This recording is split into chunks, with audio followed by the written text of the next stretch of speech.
கிறிஸ்துவுக்குள் பிரியமான சகோதரனே சகோதரியே, கர்த்தராகிய இயேசு கிறிஸ்துவின் நாமத்தில் அன்பின் வாழ்த்துக்கள். இன்றைய நாள் தியானமாக ஏசாயா 53 அதிகாரம் 5வது வசனம். இயேசுவினுடைய தழும்புகளால் நாம் குணமாகிறோம். அன்பான தேவ பிள்ளைகளே, வியாதி, சிக்னஸ், 38 வருஷம் வியாதி கொண்டிருந்த மனுஷன் அங்கே இருந்தான் என்று வேதம் சொல்லுகிறது. வியாதிகள் இந்த உலகத்தில் எத்தனை வேதனையை உண்டாக்குகிறது. எத்தனை விதமான வியாதிகள் புதிதாக ஒவ்வொரு நாளும் தோன்றுகின்றன. கடந்த 20 ஆண்டுகளுக்கு முன்பாக இல்லாத வியாதிகள் இன்று உலகில் தோன்றியிருக்கின்றன. இந்த மனிதன் 1 வருடம் 2 வருடம் அல்ல, 38 வருடங்களாக வியாதிப்பட்டிருந்தான். வியாதியை நாம் எப்படி அணுகுகிறோம் என்பது அவசியமானது. எந்த வியாதியாக இருந்தாலும் அதுவும் ஒரு நோக்கத்தோடு தான் நமக்கு கொடுக்கப்படுகிறது. தேவன் ஒரு திட்டத்தோடு நம்மில் அதை அனுமதித்திருக்கிறார். அது விஷக்கிருமியால் ஏற்படுகின்ற வியாதியாக இருந்தாலும் அது தேவனுடைய நோக்கம் அல்லாமல் நமக்கு நிச்சயம் வர முடியாது. ஆகவே முதலாவது இந்த அடிப்படை வேதத்துவத்தை நான் நன்கு விளங்கிக் கொள்வது மிக அவசியமானது.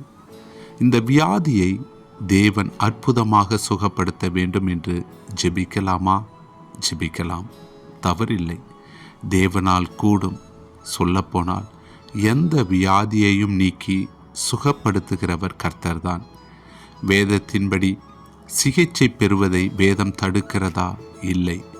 மருத்துவர்களும் மருந்துகளும் தேவன் இந்த உலகில் நமக்கு கொடுத்திருக்கும் வழிமுறைகள்.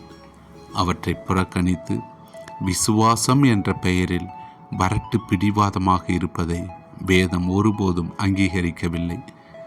எத்தனையோ மதியினமான கிறிஸ்தவர்கள் அவ்விதம் புறக்கணிக்கும் போது அது தற்கொலைக்கு சமமாய் இருக்கிறது. தேவன் வியாதியை ஒருவேளை சுகப்படுத்தாமல் தொடர்ந்து இருக்க அனுமதிப்பாரா? அவ்விதமாகவும் அனுமதிக்கலாம். பவுலுக்கு ஒரு முள் கொடுக்கப்பட்டது. ஜெபித்தாலும் அதை நீக்காமலும் இருக்கலாம். ஆனால் தேவன் அப்படி செய்கிறார். நம்முடைய ஆத்தும நன்மைக்காகவே அனுமதித்திருக்கிறார். நீ எந்த வியாதியினாலும் கலங்காமல் பவுலைப் போல ஒப்பு கொடுத்து ஜெபி. அப்பொழுது தேவன் நன்மையானதை செய்வார். வேதாகமத்தில் நானே உன் பரிகாரியாகிய கர்த்தர், உன் வியாதியை உன்னிலிருந்து விலக்குவேன் என்கிறார் கர்த்தர். சகல நோய்களையும் உன்னை விட்டு விலக்குவேன் என்கிறார். உன் விண்ணப்பத்தை கேட்டு உன் கண்ணீரை கண்டு தேவன் நிச்சயமாகவே உன்னை குணமாக்குவார். கர்த்தர் அவனுடைய எலும்புகளை எல்லாம் காப்பாற்றுகிறவராய் இருக்கிறார். படுக்கையின் மேல் கிடக்கிற வியாதியாய் கிடக்கிற உன்னை கர்த்தர் தாங்குவார். தேவன் வியாதியிலே அவன் படுக்க முழுவதையும் மாற்றி போடுகிறவராயிருக்கிறார். கர்த்தர் உன்னை வேடனுடைய கண்ணிக்கும் பாழாக்கும் கொள்ளை நோய்க்கும் அவர் தப்புவிப்பார்.